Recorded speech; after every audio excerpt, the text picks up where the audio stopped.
Glad you all are here. Again, this is CovYouth Conversation, all about Unite families and fundraising. And so the idea of this gathering is to just start talking about how we inspire families to jump on board with Unite, happening next July 18th through the 23rd, 2027 in Lincoln, Nebraska. For some of our churches, some of our families, this is a easy ask because they have a history with it. You've been coming for years, maybe decades. And these are things that some of our parents have, as a part of their background. For some of our churches and some of our leaders, this is a first time experience, and the concept of traveling across the country and spending well over $1,000 per student to attend something that seems pretty foreign, far away, and far in between is a big stretch. And so we don't want it to be. We believe that this is the greatest thing that we do in the covenant. At least that's what I've been told, and I'm looking forward to being part of my first. But it's the biggest thing that we do. I think it's the most influential thing that we do. When we hear stories about life transformation, about people who have a call into ministry, whether it's pastoral or otherwise, most of the time, I don't know most of the time, but it's the prominent identifier that, when I was at Unite, I felt God doing this, or when I was at Chick, this is where I felt called into ministry.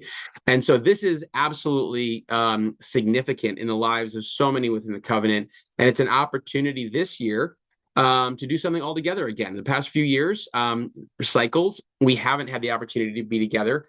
2024, we were Unite East and West. In 2020, what was supposed to be 21, we had to cancel because of COVID or rescheduled, deployed to our conferences. So some of you did it, some of you didn't. But it's been all the way back since 2018 when we were in Knoxville, Tennessee, since we actually were together all as one movement. And I think it's pretty significant because it gives our young people an opportunity to see that they're not part of something small, that this is something big, it's something connected, it's something diverse. There's a beauty to it. There's a real growth within Unite, where we're not just growing individually, we're growing together, we're growing as a movement. And it's a beautiful picture of the kingdom. And so I am super excited to gather everybody back together in one location in Lincoln next summer. Hopefully you've been getting a lot of the communications, the emails, the announcements. But if you haven't, I'm going to just share a little bit about what's going on with Unite. And so I'm going to share a video for those of you who are new to Unite to give you a better idea of this year's. Actually, let me do this. This year's event.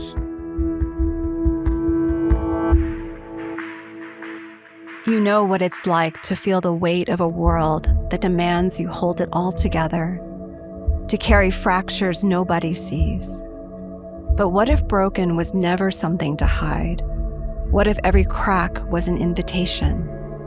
Kin, gold, sugi, to mend, to pass on to the next generation. What was shattered, he is restoring. What was scattered, he is gathering.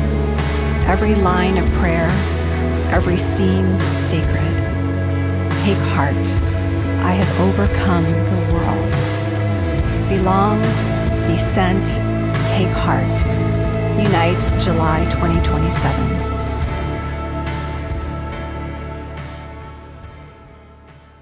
Is that this year's theme is take heart. And it comes from John 16:33, which is, Jesus' words, in this world you will have trouble, but take heart, I've overcome the world. And I think this is a perfect theme for this year and this generation. We all know this from working with young people. This is a generation that's dealing with a lot of mental health issues, anxiety, depression. There's a lot of division within our country, whether it's political or cultural, racial, otherwise. And it's a generation that really wants to rise above those things. And we need to let our young people know that the victory has already been won through Christ on the cross. And this is a perfect theme for a generation who desperately needs to hear that. And the theme, the way that we're playing this out is through kintsugi. And if you don't know what kintsugi is, I'll give you a brief summary of it. It's a Japanese, actually it's an Asian art form where pottery is broken and then mended back together using gold to kind of glue it back together. And so what was broken is actually even stronger after it's been mended than it was at the beginning. And those places of mending become places of beauty and value. And they are the things that make it distinct. And when I think about, in particular, the resurrected body of Christ, the one thing that and this is an old riddle, right? What's the only man-made thing in heaven? And it's the wounds on the body of Christ. But those wounds tell a different story, not a story of wounding, but a story of healing. And very much the same way, kintsugi is an art where those broken pieces, the mending, tell a story of healing, tell a story of strength, tell a very different story, not of brokenness, but of restoration. And I'm really excited for that theme. We've worked with a number of our ethnic communities to talk through the theme and how that will play out, honoring that tradition and those cultures.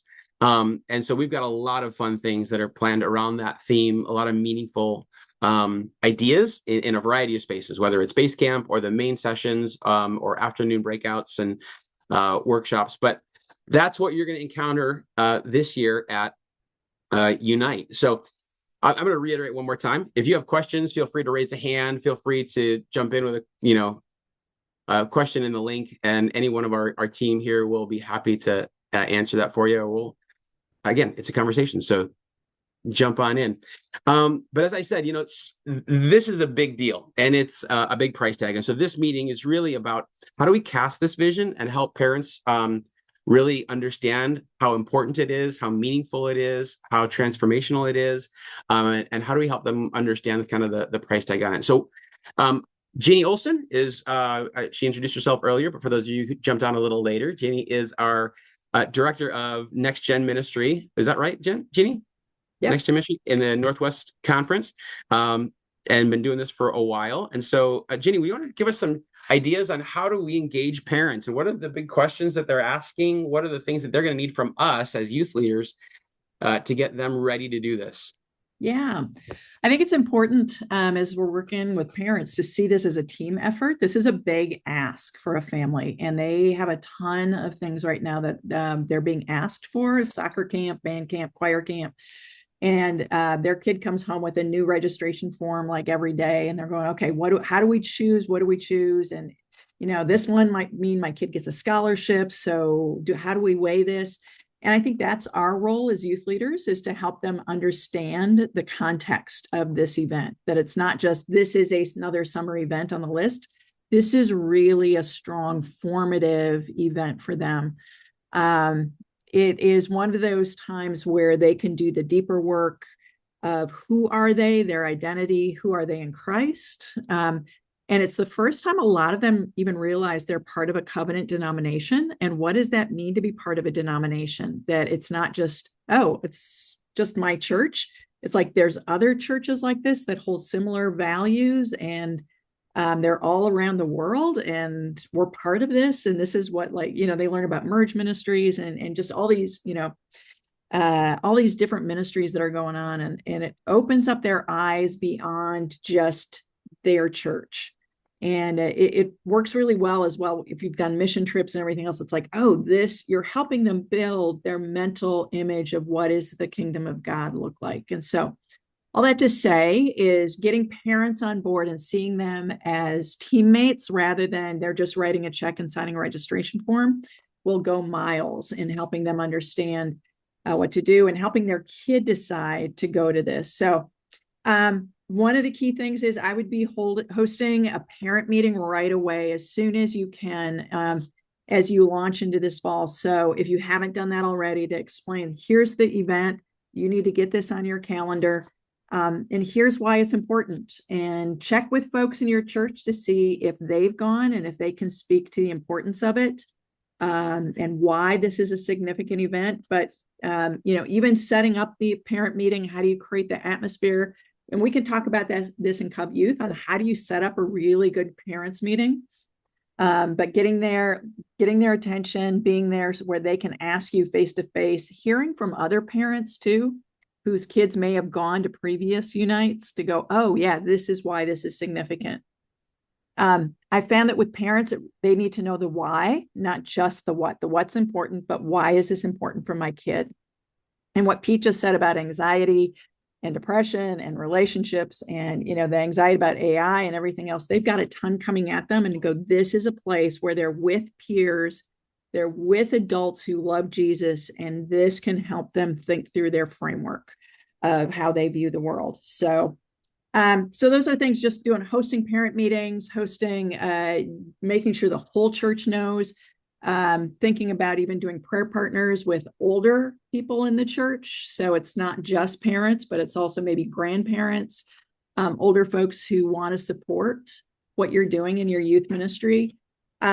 One of the key things that they're going to first ask about is, how much does this cost? And right now, with just things being tight, just to say, you know what, here's the registration cost. If we get it in before this date, we get the lower price. Here's how much transportation is going to cost. We've got some meals along the way. So lay it all out so there aren't surprises, and then get some parents on board to do some fundraising with you. They're already used to doing this for PTA and Booster Club and everything else, and say, hey, can you help me as we figure out how to do fundraising for this? Maybe get a parent team that actually owns the fundraising part of it, and you work with them so you don't have to be the one shouldering that. So things like that. Talk about, can we do scholarships? Are there some folks in church that maybe they're older, their kids are grown, and they have a little bit of extra income, and maybe do a shoulder tap and say, hey, would you be willing to scholarship some of our kids? Their families are going through a tough time, or they've got 5 kids at home and they just could use some extra help, so that you can kind of work as a whole church. It's like, okay, older person, maybe you don't want to go sleep in a dorm room, but you can help sponsor a kid. So getting the whole church involved in that way. And then just providing a place too, I would say, for, Q&A for them, because they're going to have a ton of questions. And so there's a lot of great stuff on the website. Keep visiting CovYouth, because we'll have answers there. It's a great place to ask and, kind of crowdsource an answer. But things like, okay, what are sleeping arrangements going to be like? They're going to be in luxurious dorms. Yeah, it's a college campus. So, and we'll be real clear about what they need to bring. But there's another question is, what about supervision? And it's like, well, we don't recommend. We require a 1-to-10 ratio adult to student. But there's also other people on campus. So we have human services. So we have counselors and medical people. We've got other adults and other roles. And so your kid is going to be safe as long as they use their brain. So, and if they don't, we will help them still make wise choices. So, but anyway, so that's question, where are they going to sleep? What about supervision? My kid has a special diet. How's that going to be handled? Colleges are great at handling special diets. So we just, that won't be an issue. How is our kid going to get there? And that's again, if you can get a committee of parents to help you think through, is it better if we fly? Is it better if we drive? If we drive, do we need to find a church that we need to stay at on the way? But they can help you think it through. And when you have a kind of a parent team helping you, they can also help you handle the parents that are maybe high maintenance or are brand new to this. And they're like, I don't know if I should send my kid. The parents can advocate on your behalf, on the ministry's behalf. So keep thinking of, how do I build this Unite parent team to help support? So, and one more thing is, as you're working with parents, is to help them help their kid understand you are going to be experiencing all sorts of different cultures at Unite. There are going to be kids there from all over the United States and Canada, but also some will be from other countries. But also other socioeconomic areas, just different cultures. And how do you have an attitude of being open and curious and respectful and honoring? And so helping parents set that expectation with their kids, as well as you as the youth leader. So those are just some of the tips. Jim, Matt, Eric, you guys want to weigh in on what you've learned along the way on working with parents? Yeah, I've found that it's really helpful to lay out, including with all that, even at the first parent meeting, here's the expectations. And there is a Unite behavior agreement, I think, that will be everybody will have to fill out. And so I even hand that out at that meeting just so that everyone up front is extremely clear. And then there's been certain contexts where I've had my own behavior things I needed to add on to it. And so I've done that and just and explained why and things. So I think that's a really helpful thing. Honestly, at parent meeting, that first one, I try to have every little thing that I can think of handing out if I were to do it throughout the year, and I try to have all of it ready to go at the front end, at the very beginning. That just helps with clarity, and it helps parents see how much you've thought through, and that also actually shows how much you care about their students and their family wanting to be a part of this. So, yep. I'll I think it's jump also in. helpful. Go ahead, Jim, Matt. I'll jump in and say, if you can get your lead pastor there, it goes a long way. Yeah. When your lead pastor is the one saying, our whole church sponsors this, and it's not just up to the parents in this room, the whole church is sending the youth there. And if you can get the chairperson of your board there, even better, because your board is the one that makes financial decisions, not your lead pastor. Your lead pastor will initiate certain conversations, but they don't make the decision. And so if your chairperson is there, your treasurer is there, the more board leadership you can have in that room, the more you're going to be supported and funded. And it's always helpful to have parents that have done this before to give a testimony, to share how they approach it, or to build confidence, give a testimony. So not feel free, encourage you to invite as many experts and allies as you can. Yeah. JL, do you have a question What's there? your question? Oh,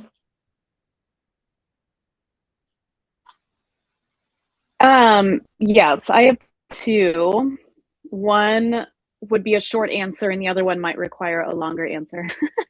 The ratio 1 to 10, is that gender too, or just adult to student? Like, if you have 5 girls, you need a leader with those 5 girls, and if you have 4 boys, you need a leader with those 4 boys. Exactly. It is per Yes. gender. Okay. So up to 10.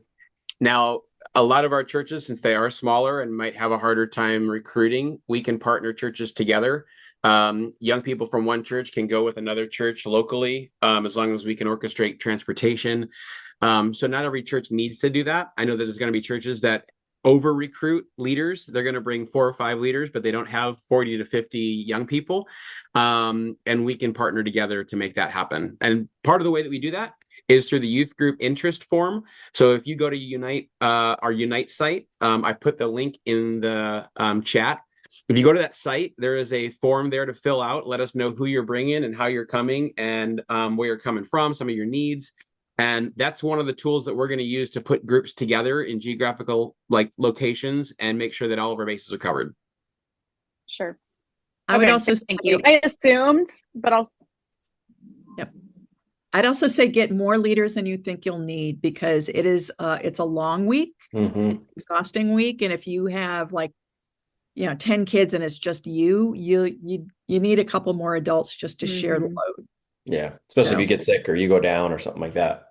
Yeah. Then it can't be leaderless.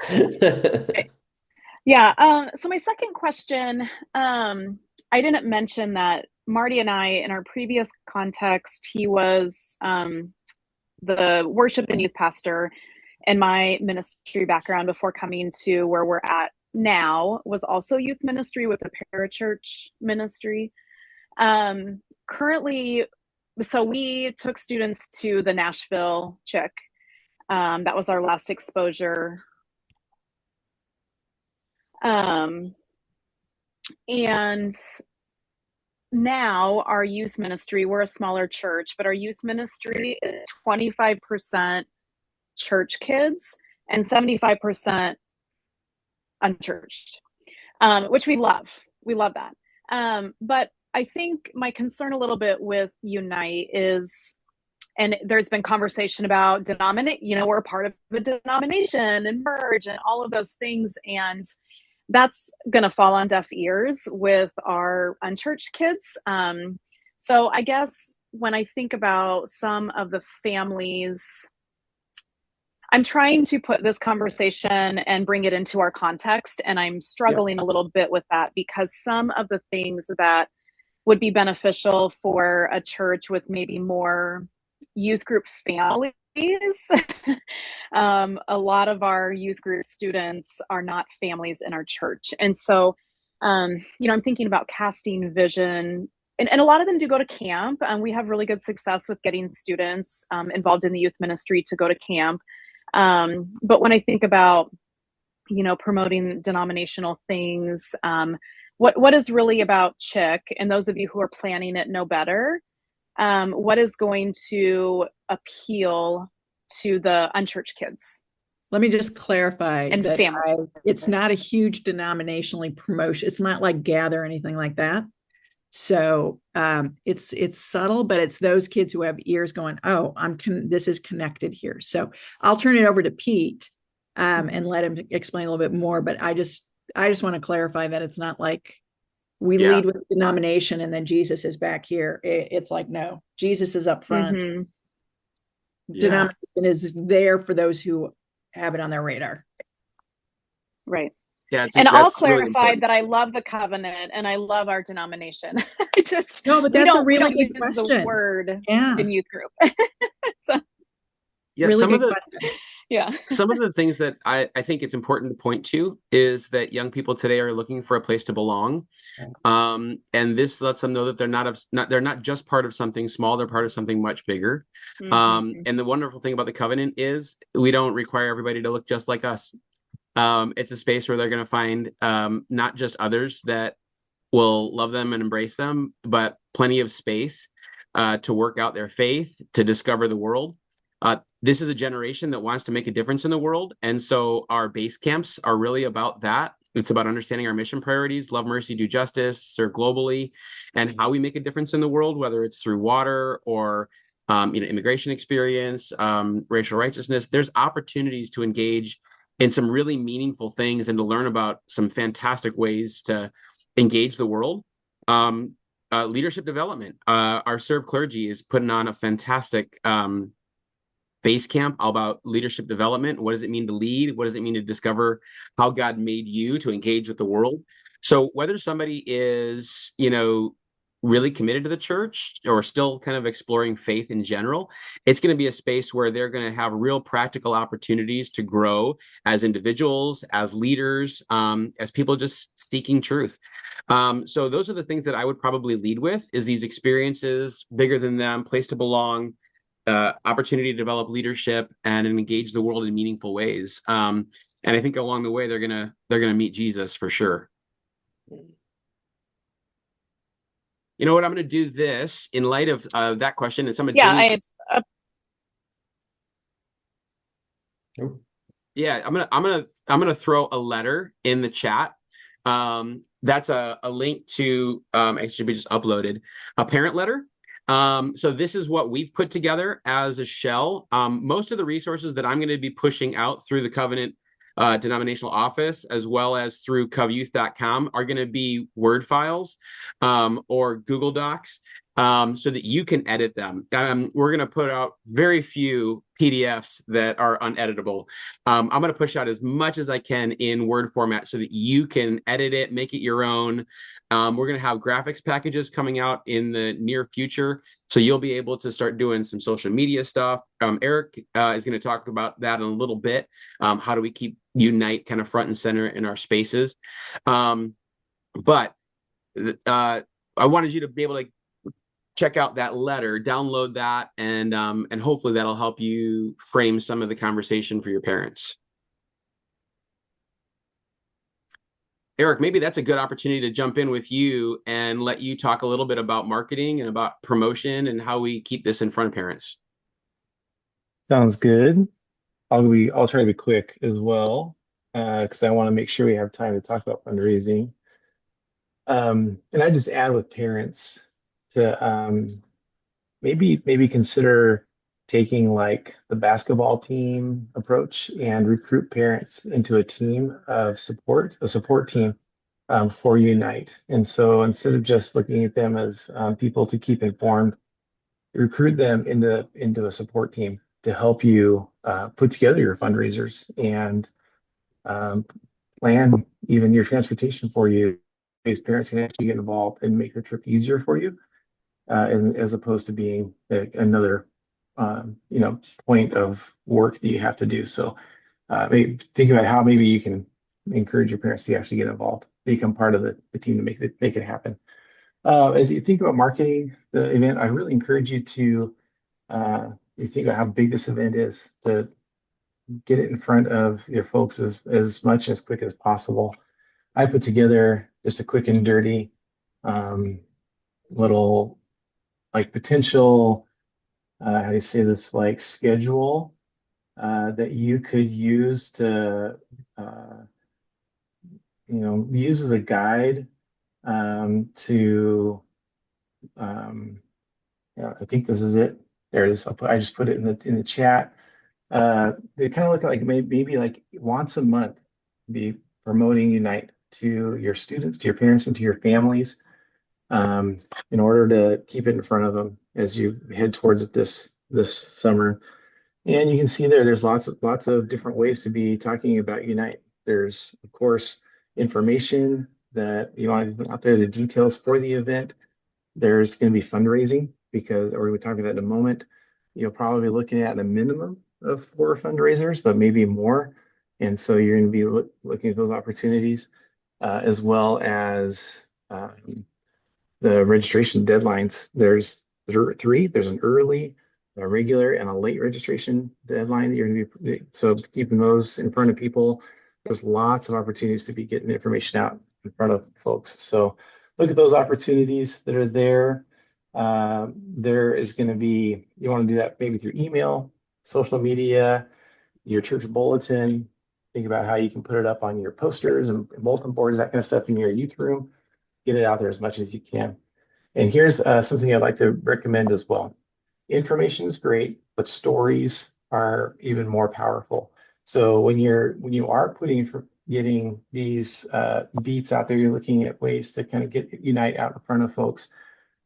Look at ways to tell a story. Look at of the event. Maybe to find people that have been to Unite and have them share their story. As you have students commit to coming, have them share their story about what they're excited about to go, as a way to get other people excited to go. So don't just say, here details, here's a dollar sign, but attach it to people and attach it to stories, especially stories of life change. And if you can get people up in front of your church to tell those stories, that's the more the better. And especially when you come to fundraising, when you're be talking about dollars, try to keep it as vision as possible. So you're not just trying to get money out of people, but instead you're investing into people's lives. This is going to be life changing, and use the marketing materials that are out there, the videos that she tried to show earlier. Download them and get it ready on your computer so they're ready to go. And use those things because they're inspirational and they'll help people to be able to connect. So those things are available at covchurch.org as well as covyouth.com. That I'm going to paste those into the chat as well. And you can get those anytime, every time you can. And then, kind of like I mentioned with parents, I encourage you to get your congregation involved as well, to move beyond this just being a youth ministry event, but make this an event for your entire church. Although just your students are going to be going and some adults, but think about how is something your whole church can be participating in. How can your senior adults be participating in this event as well, by prayer, by supporting in different ways, and maybe even encourage students that are going to the events to visit those meetings in your churches to tell their stories and get connected with what's going on. And when you go to the events, like one of my last final points there was to have students and leaders be sharing the event as they go along, sending pictures back to their congregations so people they feel like they're along on the trip with them. And especially after you get back, to get people up in front of your congregation to share about how the story went, so people are are feeling like this was something our entire congregation did. Although our students went along, it was something our entire congregation participated in. So help this to be something that is Unite is part of your whole church participating in, not just a handful of students.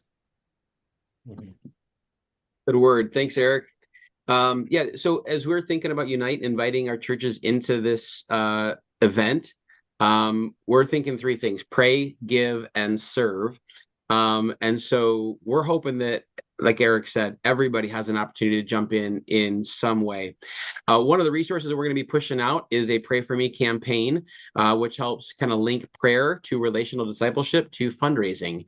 And that's going to come out sometime in August, September, as a resource that you can leverage, hopefully, sometime in the new year. So more on that to come, but we are going to be working pretty diligently to continue to push out resources that are really practical, really helpful, very user-friendly, really early on in the process, so that you have the opportunity to use them when it's most helpful for you. And that even includes our Unite curriculum. So I think Jenny mentioned this, that it's tough to get a diverse group of young people together in one space without stepping on each other's toes. So this curriculum is something we're asking every church, every participant to go through together, so that they're ready for this beautiful, diverse foretaste of heaven. And we're going to be pushing that out beginning in August. The full curriculum will be ready September 1. So you have an entire school year to plan, to prepare, and to put in a place that's most effective for you and your ministry. I want to use the rest of our time to talk about fundraising, because that's a big deal to all of us. Jim Eaton is kind of our resident expert. We've asked him to put together some stuff. He's put together some great resources. So I'm going to turn it over to Jim and have you lead us through some fundraising conversation. And hopefully we'll have some chance to ask some questions on the back end, and we'll wrap up with a couple of next steps. Yeah, right on. Thanks, Pete. Hey, Eric, real quick, your what you posted in the chat didn't come through to the everybody. So you might want to repost those links real quick. Oh yeah, I sent just to Pete. Sorry. I I'll was looking at that going, do it. Yeah, I'm not seeing that. yeah. Thanks. Yep. So yeah, thanks. This is exciting. I'm pumped for Unite and for getting as many people there as possible and helping you all get your groups there. A lot of what I'm going to share today, I actually learned from one of the churches I worked at. So when Eric was talking about putting a parent team together, that's huge. And that's actually a parent developed a lot of what I'm going to share today with you guys. And I had done fundraising for Unite before in other churches, and it went okay. But then I landed in this church and it went really, really well. And so I just wanted to share some best practices with you, some things that we learned. The number one thing that I took away was doing that kickoff night that we just talked about, like having like an information meeting for parents, but doing it at the very beginning of the school year. In fact, we did it the week before our fall kickoff. And what that did was it actually helped us, a side benefit was it helped us generate momentum for our fall kickoff. And so throughout the summer, we were promoting the parent night. We were showing the theme video and putting up posters around, things like that with the logos to get people familiar with the kickoff night. But then we also were able to kind of tie together with that promoting our fall kickoff. So that may not work for everyone's context, but it did really work really well for us, and so it helped launch into that. And this gave our students a chance to ask their friends who they wanted to invite to Unite that maybe weren't part of the youth group yet or going to church yet. And then they can invite their parents and make sure that everybody was there. And so for us, this was not just a kickoff night for students for Unite, but it was for parents. And any volunteers that I had already was able to recruit to go to Unite, they were there as well so that we could introduce them. So it was really trying to create that synergy and that energy around that. And to Matt's point of having your lead pastor there, thankfully that naturally happened because his own kids were going in that context. So he was there as well, and it did make a big difference. He was able to speak to some things in some good ways. So anyway, so I really want to encourage you to have that fall kickoff, that also launches your fundraising information. At that parent meeting, we would do a sign up sheet. So everyone had a commitment that they had to sign at what level of fundraising they wanted to do. And so they would sign and either say, we need to fundraise as much as we can. So they would check that box. Another box was, we are going to pay X amount towards the registration and we're going to fundraise the rest. Or we are going to be able to just pay for the event, and here's our deposit. But we understand there, and we always had one fundraiser. Every student had to participate in at least one fundraiser, and that was a huge part of that was for community because we didn't want a kid to be able to just write a check and get on the bus and not be having engaged in the community of the youth group. And for us in that context, we did a late spring massive banquet with a auction, and I mean it was a humongous event, and it literally was all hands on deck to be able to pull it off. And so that was the event that we required everyone to participate with. And so having this meeting early in the process and having that fundraiser later meant we could people could mark their calendars and prioritize that. And if there were always one or two or three kids that for whatever reason couldn't make it, or maybe something came up like a funeral in the family or something, there's always with things that are that big, there are things ahead of time that you could work on. They could come in and do a mailing, or they could organize supplies, or they could go on a shopping trip, or whatever the case might be to help with that. So they were all able to engage in some way, shape, or form. So anyway, that sign up night is huge. And we would have them sign a fundraising commitment. That way we knew at what level they needed to engage. So we knew where to prioritize some invitations to kids. Like, hey, this fundraiser's coming up. Have you signed up yet? The kids that really need to fundraise the whole thing, we could start there in terms of filling out, students to serve in those different areas. Anyway, so I would highly recommend including fundraising in your kickoff night. Now, I want to say this, to have your entire year of fundraising planned by that night which is pre-fall kickoff, is a lot of work over the summer, but it's totally worth it because as you then go throughout the school year, you're not figuring out every fundraiser on top of your curriculum, your youth group, your, planning everything else. You're just simply working the system that you've created. And so it's a lot of work up front in the summer, like I said, but it totally helps you manage things and have more capacity throughout the school year. One of the things that I found really helpful was as I plan out our fundraisers, and then I would recruit a parent to lead each fundraiser. I would not recruit the same parent to run all the fundraisers.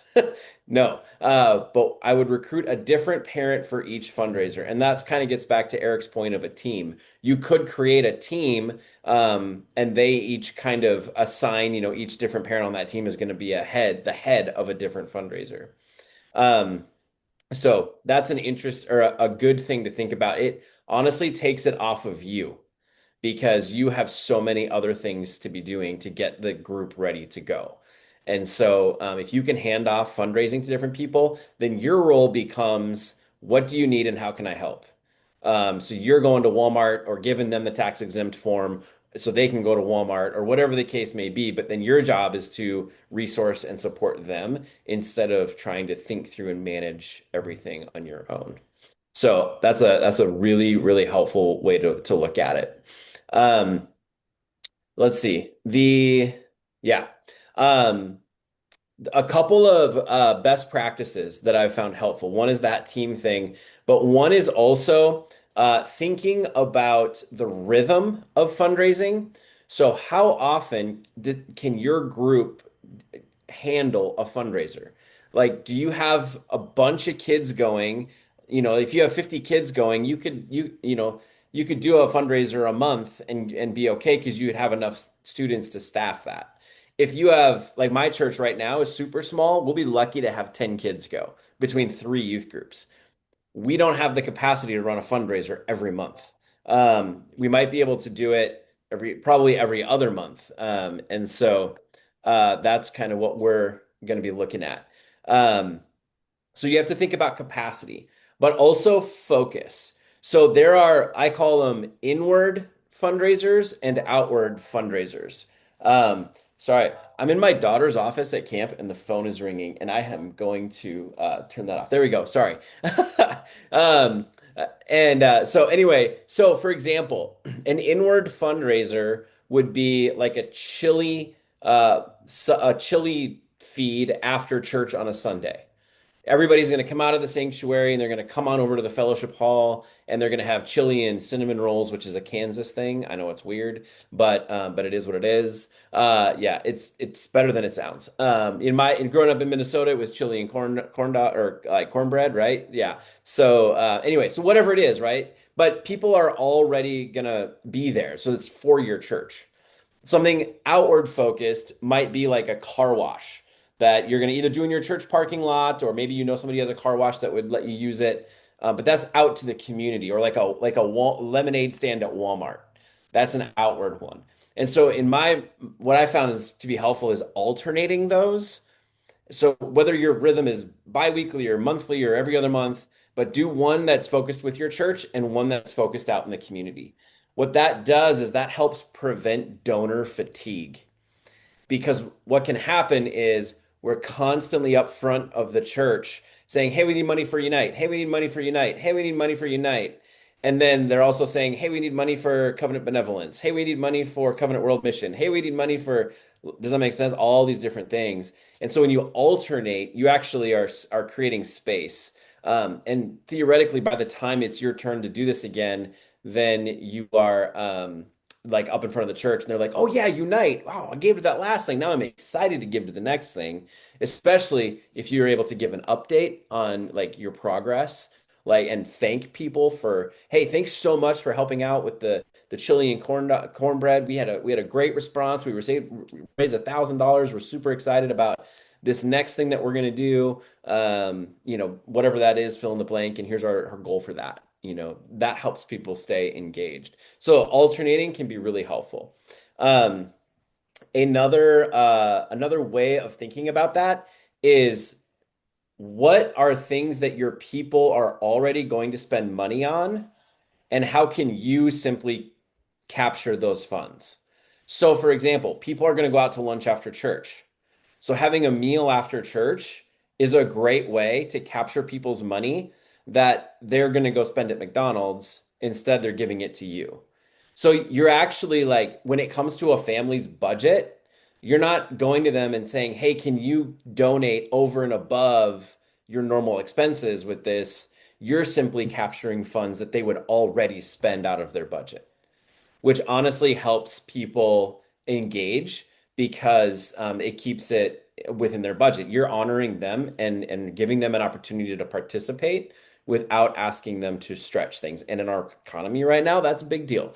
So that can be helpful. Also, related to that is ROI. So your ROI, or return on investment, is something you need to think through. You can do a chili feed for way less cost to you, and than like McDonald's cost for their food that they're going to sell.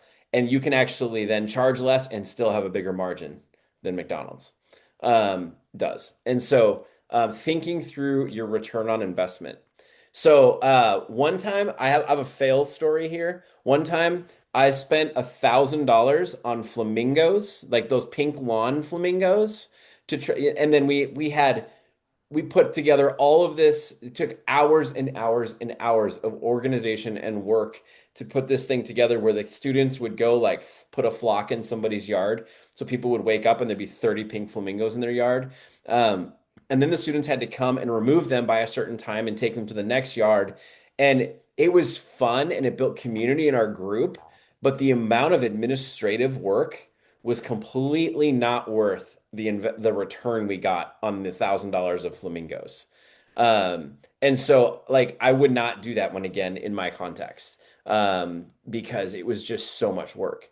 But one that is phenomenal, which actually I think we're going to link for you afterwards in the description once we post the live, is you get the mini tubes of M&Ms and you put a little label on it, wrap it, hand them out so they get the M&Ms, but then you ask them to return that tube the next week full of coins of change, and they're the perfect size for a quarter. You can fit like $25 of quarters in one of those tubes. And what's great about that is that the tube costs like $1.25 or $1.50, but you're getting like $20 or more back. That's awesome return on investment. And all you need to do is print a little label, which we're going to provide for you to use, and you can edit for your church. And then you need like 3 students to come in one afternoon and just like tape them onto the tubes of M&Ms. And that's it. And then you hand them out and then you collect them the next week. Super easy. You can also invite people to just write checks to put in there, or cash can go in there. So they don't even have to do coins. Honestly, I've gotten people that have written $1,000 checks in those tubes. Got a So lot of Benjamins in a M&M tube. exactly. You can write a lot of zeros on a check that'll fit in that tube. Yeah, exactly. So I kind of make that joke on a Sunday, when I'm doing the announcement, and haha, and then people do that. So what's cool about this is it's an intergenerational fundraiser, because little kids will come up and be like, "Can I have that M&M tube?" And they're like a 5-year-old. You're like, "Yes, absolutely." Your parents are gonna hate me because I just gave you sugar. But then sometimes you're not gonna get them all back. There's some loss there, but sometimes then those kids come back the next week and they have literally dug through their couch or what their piggy bank, and they're like 5 years old and they're super excited to help the older kids.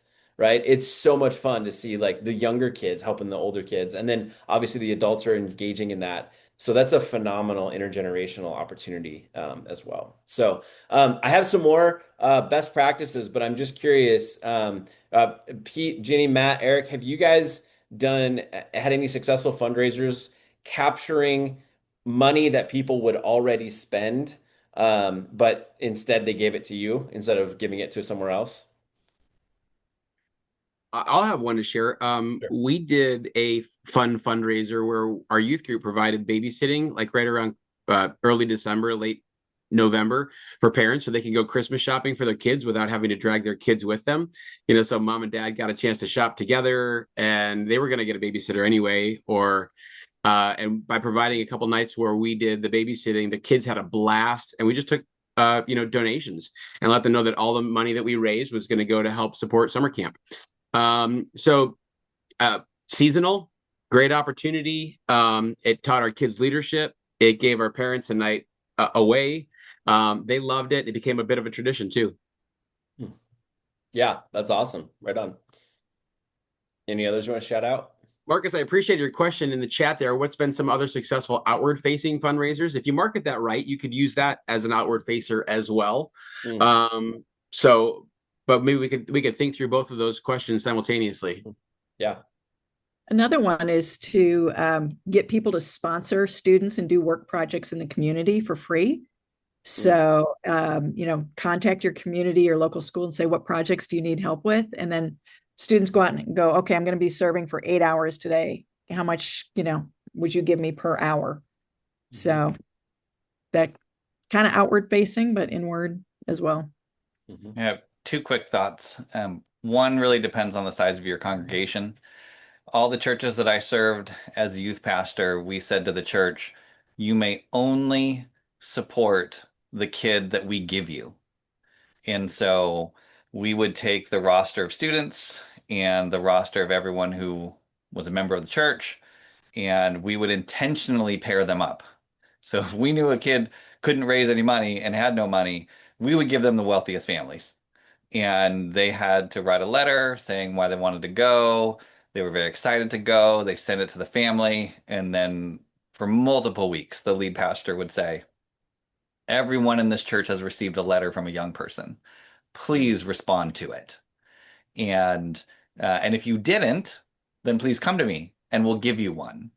And we would have people send so much money to kids because they just wanted to bless them and help them get there. And so I think it raised more money than simply asking the church to put an extra offering in or collect on the way out because it was personal. And then that student had to write a letter of their experience at the end and send it back to that family. And so there was always the expectation that you're going to tell us how this went. You can tell us what God did. You're going to say thank you.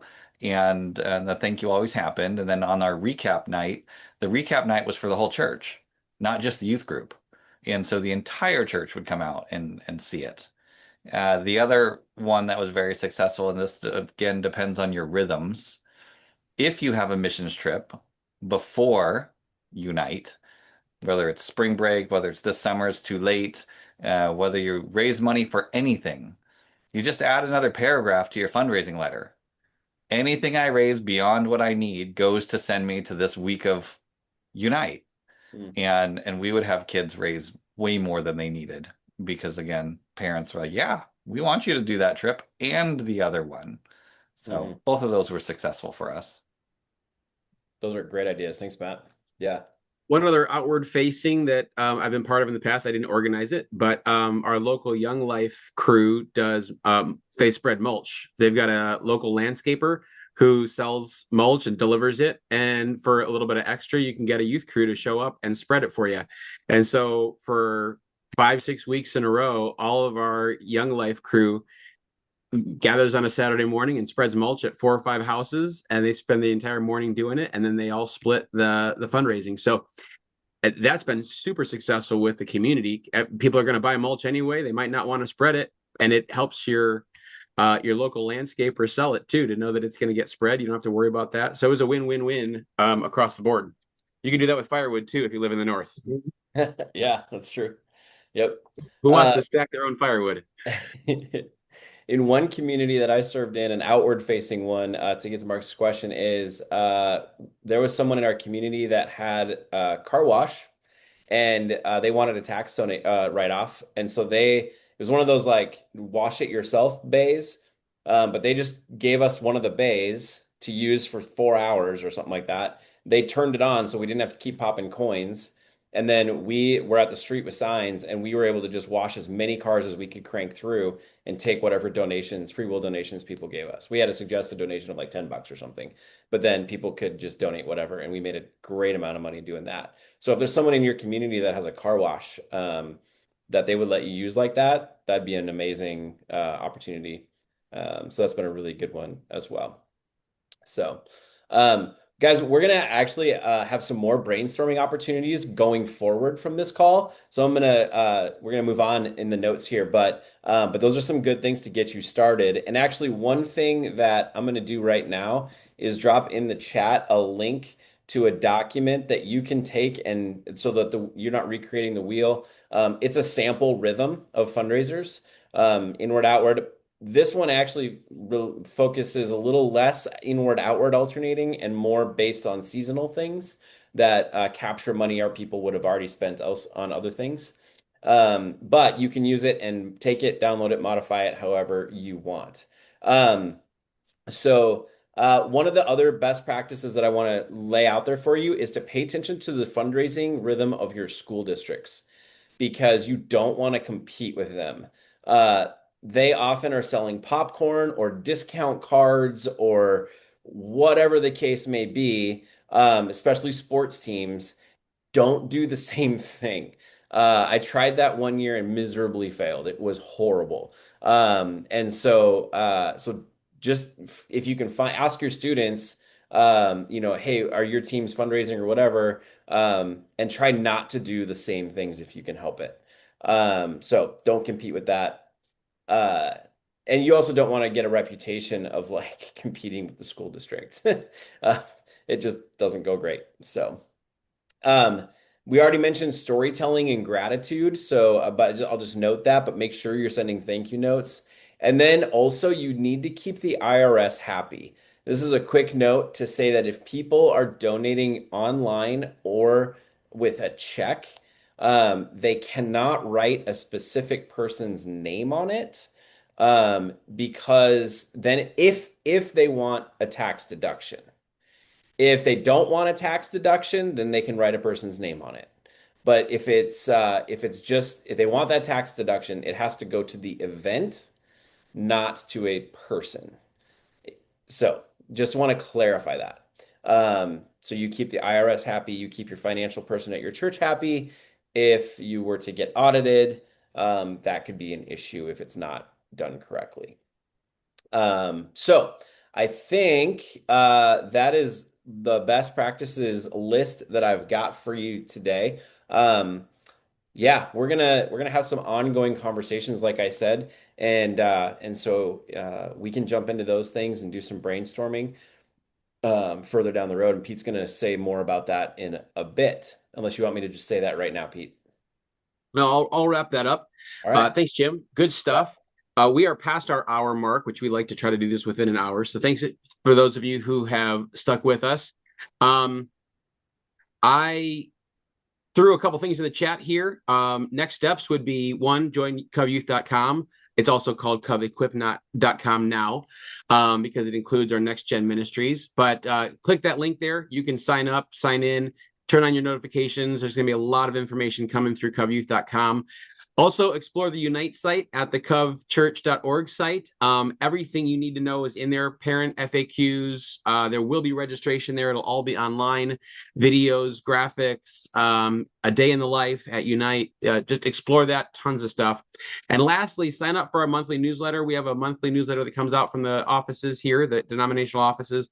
And that'll be fresh with links and new things from both the Unite lead team as well as youth and young adult ministry. So 3 things to click on, sign up for. I'm happy to fill your email inbox and your notifications because we've got great things going on. But as Jim said, we do have more Unite conversations coming up in the next few months.